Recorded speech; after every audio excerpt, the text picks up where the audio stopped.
నమస్తే, నేను మీ జర్నలిస్ట్ వసంత్. ఇప్పుడు తెలంగాణ రాష్ట్ర వ్యాప్తంగా కల్వకుంట్ల కుటుంబం గురించి ఒక పెద్ద చర్చ జరుగుతుంది.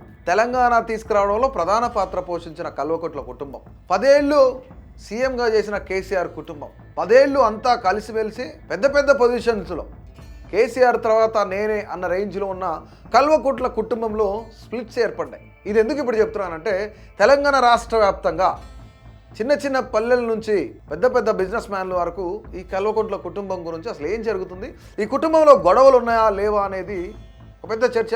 ఈ చర్చకు ఆజ్యం పోసినట్లు నిన్న రీసెంట్గా జరిగిన ఇన్సిడెంట్ అయితే చాలా గట్టిగా బయటకు చెప్తుంది. ఆ ఇన్సిడెంటే కల్వకుంట్ల కుటుంబం మధ్య గొడవలు ఉన్నాయి, సఖ్యత లేదు అనేది నిన్న నిరూపణ అయిందన్నట్లుగా కూడా తెలుస్తుంది.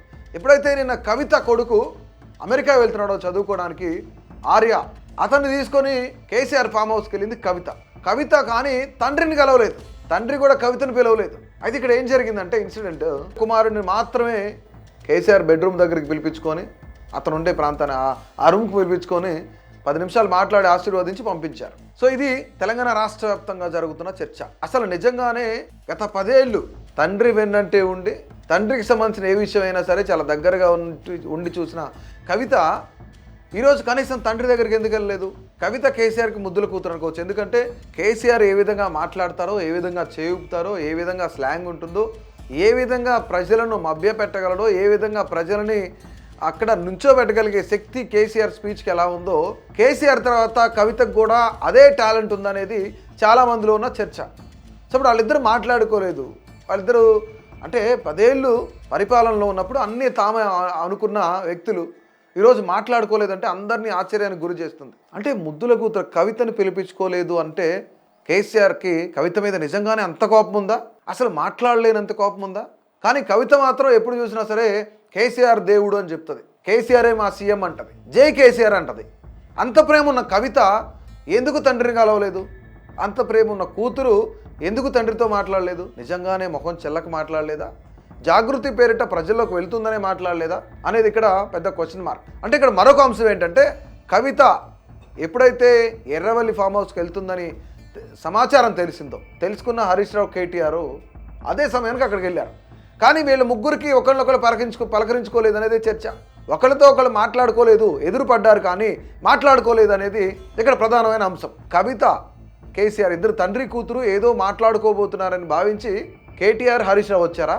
వాళ్ళిద్దరి మధ్య సంభాషణ ఏం జరుగుతుందో తెలుసుకోవడానికి వచ్చారా? లేదంటే క్యాజువల్గా అదే రోజు కావాలని కాకుండా నార్మల్గా కేసీఆర్ని కలుద్దామని వచ్చారా అనేది ఇక్కడ పెద్ద క్వశ్చన్ మార్క్. కానీ ప్రధానంగా ఇక్కడ మనం చూసుకుందాం, గత 10 ఏళ్ళు కేసీఆర్తో పాటుగా ఎవరి ఫ్యాన్ బేస్ని వాళ్ళు పెంచుకున్నారు, ఒక బాట వేసుకున్నారు, నేను ఇది అని ప్రూవ్ చేసుకున్నారు తెలంగాణ సమాజంలో. నాకు అభిమానులు ఎంతున్నారు, నా ఫాలోయింగ్ ఇది అని వాళ్ళు బాహాటంగానే చూపించుకున్న వ్యక్తులు వాళ్ళు. కానీ ఈరోజు అందరూ తెలంగాణ సమాజం మొత్తం మాట్లాడుకుంటుంది. 10 ఏళ్ళు తెలంగాణను పరిపాలించిన కేసీఆర్ కుటుంబంలో కలహాలు ఉన్నాయి. కానీ ఇక్కడ కేసీఆర్ ఎందుకు ఇనిషియేటివ్ తీసుకోవట్లేదు, కేసీఆర్ ఎందుకు మాట్లాడట్లేదు అనేది ప్రధానమైన అంశం.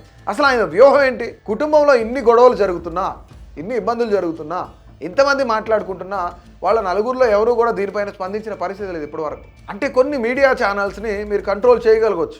మీడియా మాట్లాడుతుంది, జర్నలిస్టులు మాట్లాడుతున్నారు అని చెప్పేదానికి మీరు ఆన్సర్ చేయొచ్చు. కానీ ఈరోజు తెలంగాణ సమాజం పల్లెల్లో కూడా ప్రజలంతా మాట్లాడుకుంటున్న పరిస్థితి. కనీసం వాళ్ళందరికైనా తెలియజేయాలి. కానీ వీటన్నిటికీ ఎప్పుడు చెక్ పెడతారంటే, కేసీఆర్ ఎప్పుడైతే బయటకు వస్తారో, కేసీఆర్ ఎప్పుడైతే బయటకు వచ్చి దీనిపైన స్పందిస్తారో అప్పుడే దీనికి చెక్ పెట్టవచ్చు అనేది అందరూ మాట్లాడుకుంటున్న చర్చ.